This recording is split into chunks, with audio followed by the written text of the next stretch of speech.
लड़ने को लेकर जो पहली बार उन्होंने इस बात का जिक्र किया कि पार्टी जहां से कहेगी वहां से चुनाव लड़ूंगा। मुख्यमंत्री ये बात कह रहे हैं और जो कुछ कहा 4.5 साल में करके दिखाया। वैश्विक मंच पर अयोध्या का दीपोत्सव छाया, उत्तर प्रदेश को पहचान नई दिलाई, संकट से मुक्ति दिलाई, यूपी की कानून व्यवस्था में सुधार किया और उत्तर प्रदेश में निवेश बढ़ा है। 4.5 साल में यूपी में बड़े पैमाने पर निवेश हुआ। पूर्वांचल एक्सप्रेसवे से 60 लाख लोगों को रोजगार मिलेगा। पूर्वांचल एक्सप्रेसवे का उद्घाटन होगा। खाद्यान्न वितरण में उत्तर प्रदेश पूरे देश में अव्वल है। कोयला संकट में खरीदी 22 रुपए यूनिट बिजली। तो मुख्यमंत्री योगी आदित्यनाथ ने यहां पे कई बातों का जिक्र किया और बताया कि 4.5 साल में कैसे उत्तर प्रदेश को बदला है। कोयला संकट में 22 रुपए प्रति यूनिट बिजली खरीदी गई। तो आगामी विधानसभा चुनाव को लेकर मुख्यमंत्री योगी आदित्यनाथ ने कहा कि पार्टी जहां से कहेगी वहां से चुनाव लड़ूंगा। तो वो खुद एक्टिव है और लगातार प्रदेश के अलग अलग जिलों का दौरा कर रहे हैं। आज वो औरैया और इटावा के दौरे पे हैं। 2 जिलों का उनका दौरा, जिसमें कई कार्यक्रमों में वो शिरकत करेंगे और यहां पे कई बातों का जिक्र मुख्यमंत्री ने किया। आगामी चुनाव को लेकर एक बड़ी बात उन्होंने कही कि पार्टी जहां से कहेगी वहां से चुनाव लड़ूंगा। तो अब तक वो इस तरह की बयानबाजी से बचते रहे हैं, लेकिन आज खुल के उन्होंने इस बात का जिक्र किया कि पार्टी जहां कहेगी वहां से चुनाव लड़ूंगा और जो कहा था वो 4.5 साल में करके दिखाया है।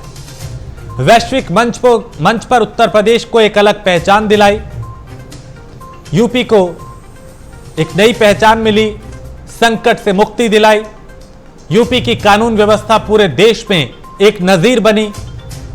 निवेश को लेकर उत्तर प्रदेश में बेहतर माहौल है, निवेश यहां पे बढ़ा है।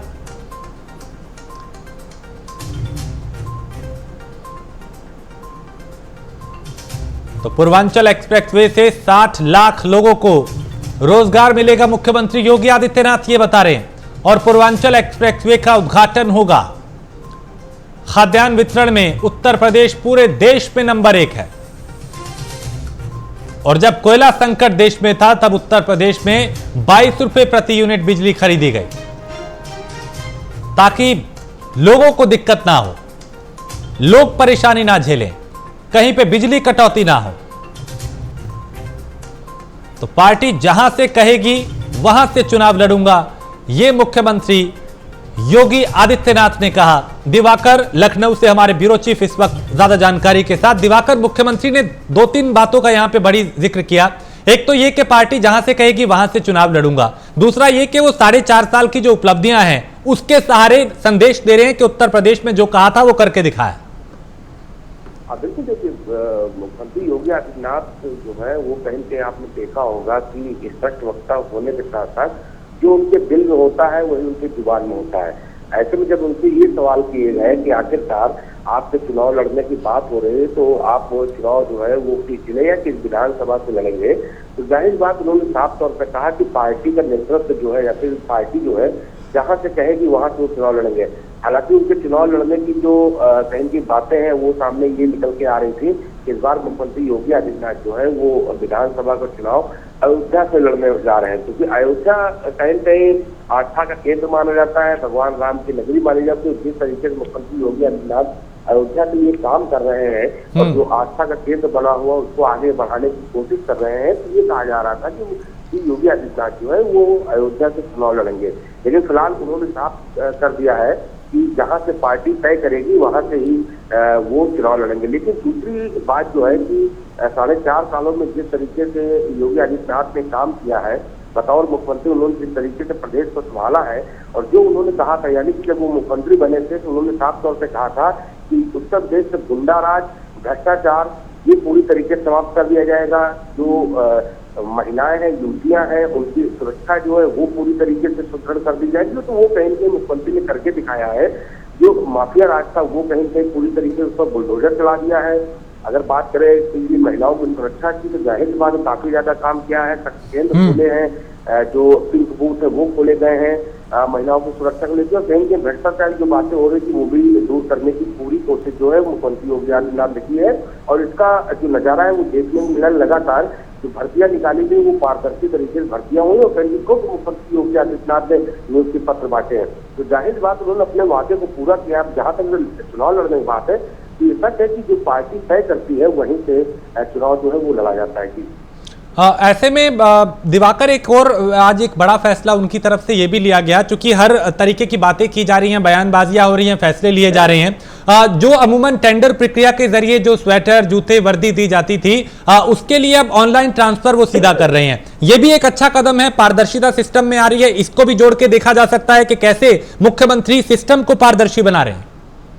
अब बिल्कुल देखिए, ये जाहिर सी बात है कि पहले आपने देखा होगा कि जब पुरानी सरकारें थी तब जूता, मोजा, जो बैग और जो किताबें बढ़ते थे उसको लेकर टेंडर होते थे। टेंडर में कहीं भी काफी खामियां होती थी, जिसको लेकर भ्रष्टाचार जो है वो काफी ज्यादा उजागर होता रहता था। और साथ ही साथ समय पे ना किताबें उपलब्ध हो पाती थी, ना बैग उपलब्ध हो पाते थे, ना जूता, मोजा, ड्रेस उपलब्ध हो पाती थी। वैसे मुख्यमंत्री योगी आदित्यनाथ जानते हैं कि उन्होंने जो वादा किया है कि पारदर्शिता रहेगी, भ्रष्टाचार नहीं रहेगा, तो उसके तहत ये बड़ा कदम माना जा रहा है कि अब जो किताबें, जूते, मोजे, ये सारी चीजें हैं वो कहीं न कहीं सीधे जो अभिभावक है वो खुद खरीद सकेंगे। और आज मुख्यमंत्री योगी आदित्यनाथ 12 बजे शाम को 5 बजे करीब जो पैसा है 1100 रुपए प्रति छात्र है वो सीधे अभिभावक के खाते में ट्रांसफर करेंगे। जाहिर बात, इससे एक तो पारदर्शिता बनी रहेगी, दूसरा अभिभावकों में ये रहेगा कि नहीं खुद उन्होंने ड्रेस खरीदी, खुद उन्होंने जूते मोजे खरीदे हैं, तो कहीं कहीं बेहतर। बिल्कुल, दिवाकर आप बने रहे, हमारे साथ आनंद दुबे जुड़े हैं, भारतीय जनता पार्टी के प्रवक्ता हैं। आनंद जी, मुख्यमंत्री ये कह रहे हैं कि पार्टी जहां से कहेगी मैं वहां से चुनाव लड़ूंगा, कहां से उनकी संभावनाएं बन रही हैं? दूसरी चीज ये कि क्या आप लोगों ने जो वायदा 5 साल पहले किया था, लगता है कि 4.5 साल में वो वायदे पूरे हुए हैं? देखिए, मैं 2 हिस्सों में आपकी बातों का जवाब दूंगा। पहला प्रश्न आपने पूछा है कि माननीय मुख्यमंत्री जी ने कहा है कि वो पार्टी जहां से कहेगी चुनाव लड़ेंगे। देखिए, भारतीय जनता पार्टी में एक बड़ी ही पारदर्शी और स्पष्ट व्यवस्था है। हमारे प्रदेश नेतृत्व और केंद्रीय नेतृत्व जो है, शीर्ष नेतृत्व मिलकर तय करता है कि किसे कहां से चुनाव लड़ना है। केंद्रीय चुनाव समिति है, वो टिकटों का वितरण करती है और वही तय करती है कि किस कैंडिडेट को कहां से चुनाव लड़ना है, और जिसे जहां से टिकट दिया जाता है वो वहां से चुनाव लड़ता है जी। और माननीय मुख्यमंत्री जी की लोकप्रियता तो ऐसी है कि वो पूरे प्रदेश के नेता हैं। पार्टी उन्हें जहां से कहेगी वो वहां से लड़ेंगे, और वो चाहे कहीं से लड़ें, पूरे प्रदेश में उनके आभा मंडल का जो असर है वो दिखेगा और पूरा प्रदेश ही उनके नेतृत्व में चुनाव लड़ेगा। तो इसमें ये तो बहुत ही सीधी और सरल बात है। माननीय मुख्यमंत्री जी ने जो कहा है वो भारतीय जनता पार्टी की रीति नीति और परंपरा है, और उसी के आधार पर उन्होंने ये बयान दिया है। दूसरी चीज जो आपने कहा कि 4.5 साल में वादे, बिल्कुल हमने घोषणा पत्र के 99% वादों को पूरा किया है। हम चाहे वो रोजगार देने का काम हो, 4.25 लाख रोजगार दे चुके हैं, और आने वाले समय में ये 5 लाख से ऊपर आंकड़ा चला जाएगा। यानी हर साल 1 लाख से ज्यादा समाजवादी पार्टी ने सिर्फ 2,05,000 और बहुजन समाज पार्टी की सरकार ने सिर्फ 95,000 सरकारी नौकरी दी थी। हमने करीब 4.25 लाख सरकारी नौकरी दे दी है। 4 लाख संविदा पे नौकरी दे चुके हैं और 2.5 करोड़ से ज्यादा का रोजगारों का सृजन कर चुके हैं। तभी उत्तर प्रदेश में सिर्फ एक एक्सप्रेसवे होता था, वो भी अखिलेश यादव जी अधूरा छोड़ के गए थे। 1,000-1,500 करोड़ रुपए लगा के हमने उसे पूरा कराने का काम किया।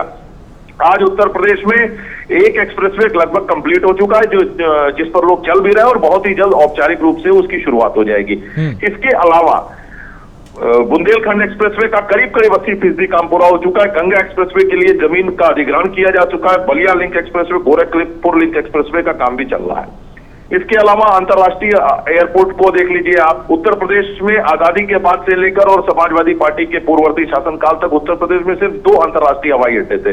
इस समय उत्तर प्रदेश में एक अंतर्राष्ट्रीय हवाई अड्डा हमने चालू कर दिया, कुशीनगर। अयोध्या में तेजी से प्रगति चल रही है, अति शीघ्र उसे शुरू करेंगे। और जेवर एयरपोर्ट का काम चालू हो चुका है, जिसको 2024 में, यानी उत्तर प्रदेश में 3 अंतर्राष्ट्रीय एयरपोर्ट हमारी सरकार की कार्यकाल में बन चुके हैं या तो बन रहे हैं।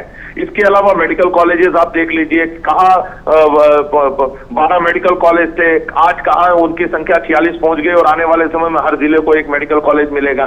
इसके अलावा जीडीपी में आप देख लीजिए या फिर बेरोजगारी दर को देख लीजिए, कहीं भी किसी भी मामले में। और सबसे बड़ी बात है कि उत्तर प्रदेश में भयमुक्त शासन देने का काम हमने किया है, जो सुशासन हमने देने का काम किया, जिसकी वजह से आज उत्तर प्रदेश में भारी निवेश आ रहा है। अमेजन से लेकर, एडोब से लेकर, सैमसंग के डिस्प्ले यूनिट तक लेकर पेप्सिको प्लांट लगा है, मतलब तमाम कंपनियां उत्तर प्रदेश में आ रही हैं, निवेश कर रही हैं। आज उत्तर प्रदेश के परिदृश्य को, तस्वीर को माननीय योगी जी के यशस्वी नेतृत्व ने बदलने का काम किया है और जनता इसे स्वीकार कर रही है। आदरणीय मोदी जी और योगी जी ने जिस तरह से जनता के लिए कार्य किया है और कर रहे हैं, इसी वजह से लगातार 2014 से लेकर अब तक जनता जनार्दन का आशीर्वाद भारतीय जनता पार्टी को मिल रहा है और ये आगे भी चिरंतन और निरंतर जारी रहेगा। ठीक है, यानी आपको ये भरोसा है कि जो कहा था वो करके दिखाया और इसी आधार पे जनता आपका साथ देगी। बहुत शुक्रिया आनंद दुबे प्राइम न्यूज से बात करने के लिए, हमें वक्त देने के लिए। तो ये भारतीय जनता पार्टी के प्रवक्ता थे और उनको सुन के आपने अंदाजा लगाया होगा कि पार्टी के जो इरादे हैं वो कितने मजबूत हैं। दिवाकर हमारे साथ लखनऊ से बने हुए हैं। दिवाकर, आपने सुना भारतीय जनता पार्टी के प्रवक्ता को और जो हौसले थे वो बुलंद हैं, उनको पूरा यकीन है कि जो कहा वो करके दिखाया। वाकई जमीन पे भी ये दिखाई दे रहा है? आप बिल्कुल देखिए, जिस तरीके से भारतीय जनता पार्टी प्रवक्ता आनंद बात कर रहे थे कि भ्रष्टाचार का मामला हो, विकास का मामला हो, बच्चों के स्कूल ड्रेस का मामला हो या फिर कहें कि रोजगार का मामला हो, अगर ये सारे चीजों को अगर कुल मिला के देखा जाए 4.5 सालों में, तो कहीं से इसको धरातल पे उतारने की जो बात कही गई थी मुख्यमंत्री योगी आदित्यनाथ के द्वारा जब उन्होंने शपथ ली थी, तो वो कहीं धरातल पे उतरती नजर आई है। जहाँ तक एक्सप्रेसवे की बात करें तो जाहिर बात है कि पूर्वांचल एक्सप्रेसवे बना है और बाकी और भी एक्सप्रेसवे जो है वो बनकर बिल्कुल तैयार की स्थिति में खड़े हुए हैं। रोजगार की बात करें तो जाहिर बात है कि 4.5 सालों में 4.5 लाख रोजगार जो है वो कहीं कहीं नौकरियां दी गई हैं और खुद मुख्यमंत्री योगी आदित्यनाथ जो है वो नियुक्ति पत्र बांटते हुए देखे गए हैं। सुरक्षा की बात करें तो सुरक्षा को लेकर भी कहीं के काम हुआ है, जो कि धरातल पे दिखाई देता है। लगातार जो पिंक बूथ है वो काम कर रहे हैं, शक्ति केंद्र है वो लगातार काम कर रहे हैं। लेकिन एक सबसे बड़ी बात ये भी है कि जो माफिया राज को लेकर जो बातें होती थी वो कहीं न कहीं अब खत्म हो है। आपने खुद देखा होगा कि किस तरीके से जो बड़े बड़े माफिया हैं, चाहे पूर्वांचल के हो, चाहे अवध के हो, चाहे पश्चिम के हो, चाहे बुंदेलखंड के हो, उनके घरों पर बुलडोजर चला है, उनकी करोड़ों अरबों की संपत्तियां जो की गई है। तो जाहिर बात है कि ये सारी चीजें जो धरातल पे दिखाई दी है, लेकिन इन सब चीजों को जो चीजें काफी वर्षों से बिगड़ी हुई हो, अगर उनको दुरुस्त करना है तो जाहिर बात है थोड़ा समय और लगता है। लेकिन 4.5 सालों में जितना हिसाब किया योगी आदित्यनाथ ने, जाहिर बात है काबिल तारीफ जरूर थी। चलिए, बहुत शुक्रिया दिवाकर इस तमाम जानकारी के लिए। तो मुख्यमंत्री योगी आदित्यनाथ ने यहाँ पे ये एक तो 4.5 साल की जो उपलब्धियां थी वो गिनवाई।